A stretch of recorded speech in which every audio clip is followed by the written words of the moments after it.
चालाकियां करना ना तो कोई आपसे सीखे। कितनी बड़ी ढोंगी और मक्कारी हैं आप, कोई नहीं जानता। कभी अपनी बीमारी का नाटक, कभी अपनी चिकनी चुपड़ी बातें करके, और कभी अपने पैसों का लालच देकर आपने सुभान को उस मनूस के गले मड़ी दिया। क्यों? कायनात, अपनी हद में रहो। मैं हद में ही हूँ। और आप मुझ पर चिल्लाया मत करिए खाला जान। आप मेरी सास है, मेरी मालिक नहीं। अगर आप दुआ बेगम की अम्मी हैं तो मैं भी सुभान की माँ हूँ, उस बेटे की माँ हूँ जो अभी अभी मौत को मात देकर वापस लौटा। कर लो तुम्हारा, आपका कोई बेटा नहीं है ना दुआ बेगम, इसलिए आपको क्या पता चलेगा कि जब जवान बेटा मौत के मुंह से वापस आता है तो कैसा महसूस होता। कहाँ है वो लोग जो कहते हैं कि परवरिश से इंसान बड़ा होता है? दिखाइए मुझे, कहाँ है वो सारे लोग? इंसान का किरदार परवरिश से नहीं, उसकी रगों में बहते हुए खून से होता है।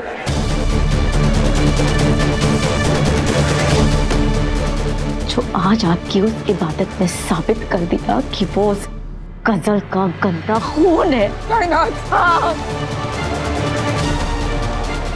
उस गजल ने मेरे भाई की जान ली थी और उसकी बेटी ने मेरे बेटे को जीते जी मार दिया। बेगम, मैंने अपने भाई को तो खो दिया, लेकिन आप लोग याद रखिएगा, अगर मेरे बेटे को कुछ भी हुआ ना तो मैं सबकी ईंट से ईंट बचाकर रख दूंगी।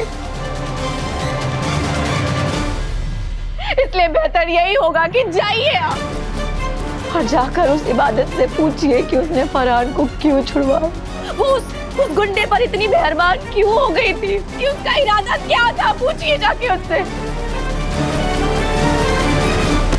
कहीं ऐसा तो नहीं कि वो फरहान के साथ मिलकर मेरे बेटे को मार देना चाहते? कायनात, ये तुम क्या बोल रही हो? खुदा के वास्ते चुप हो जाओ कायनात।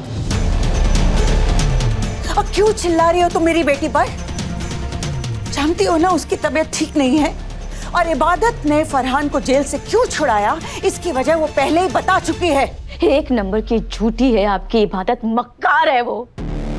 मुझे उस पर रत्ती भर भी भरोसा नहीं है, लेकिन आप लोग भरोसा करिए, क्योंकि इबादत तो दुआ हैदर डिजाइन की मालकिन है ना। आप लोग उस पर भरोसा करिए। दुआ अख्तर उसे अपना मानती है ना। आप सब भी पागल हैं जो उस सौतेली को अपना मानते हैं।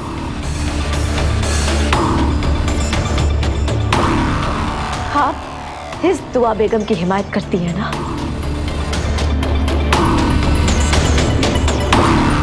जो सौतेली को अपनी सगी बेटी से ज्यादा प्यार करती है। उस सौतेली बेटी पर अपनी जान लुटाती फिरती है।